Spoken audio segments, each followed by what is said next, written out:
Course numéro 3. Vous avez 30 secondes pour lire l'introduction.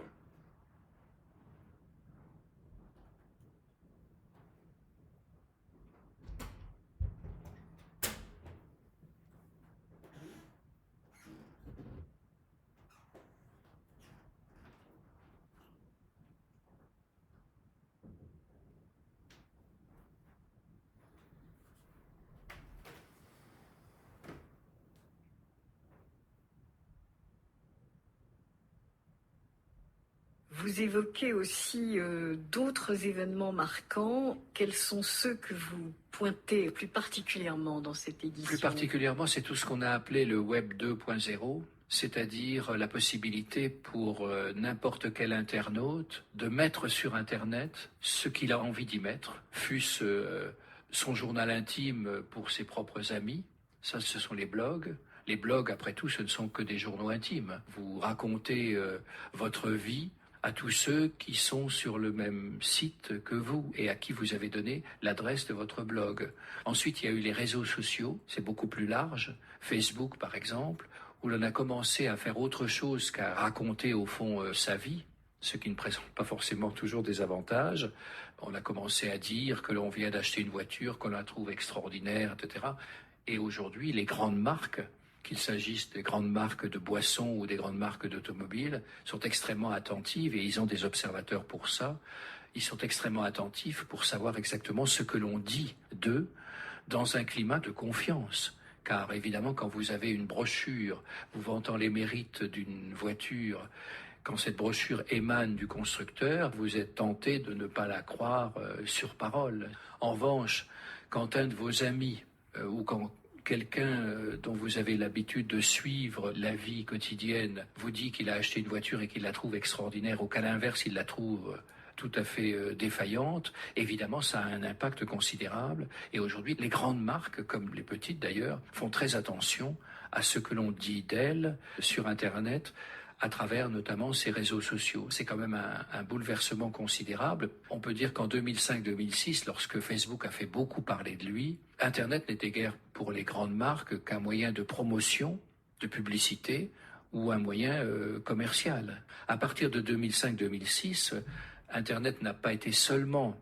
un moyen de promotion, donc de publicité, ou un moyen commercial qui s'ajoutait aux autres, évidemment, et qui renouvelait considérablement la vente à distance. Désormais, Internet, pour les grandes marques, est devenu un moyen d'information parfaitement crédible pour ceux qui le suivent, et les réseaux sociaux sont surveillés en permanence par ces grandes marques qui espèrent bien contrecarrer tout ce que l'on risque de dire de mal d'elles.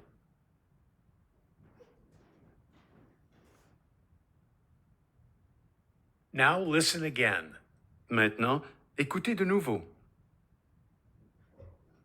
Vous évoquez aussi d'autres événements marquants. Quels sont ceux que vous pointez plus particulièrement dans cette édition? Plus particulièrement, c'est tout ce qu'on a appelé le Web 2.0, c'est-à-dire la possibilité pour n'importe quel internaute de mettre sur Internet ce qu'il a envie d'y mettre, fût-ce son journal intime pour ses propres amis. Ça, ce sont les blogs. Les blogs, après tout, ce ne sont que des journaux intimes. Vous racontez votre vie à tous ceux qui sont sur le même site que vous et à qui vous avez donné l'adresse de votre blog.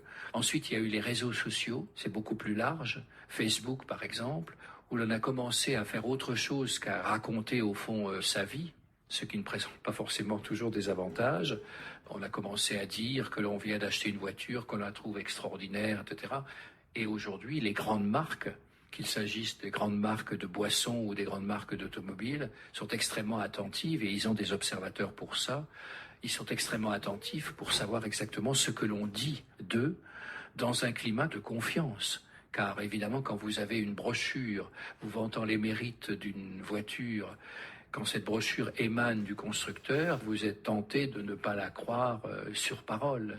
En revanche, quand un de vos amis ou quand quelqu'un dont vous avez l'habitude de suivre la vie quotidienne vous dit qu'il a acheté une voiture et qu'il la trouve extraordinaire, ou qu'à l'inverse, il la trouve tout à fait défaillante, évidemment, ça a un impact considérable. Et aujourd'hui, les grandes marques, comme les petites d'ailleurs, font très attention à ce que l'on dit d'elle sur Internet, à travers notamment ces réseaux sociaux. C'est quand même un bouleversement considérable. On peut dire qu'en 2005-2006, lorsque Facebook a fait beaucoup parler de lui, Internet n'était guère pour les grandes marques qu'un moyen de promotion, de publicité ou un moyen commercial. À partir de 2005-2006, Internet n'a pas été seulement un moyen de promotion, donc de publicité, ou un moyen commercial qui s'ajoutait aux autres, évidemment, et qui renouvelait considérablement la vente à distance.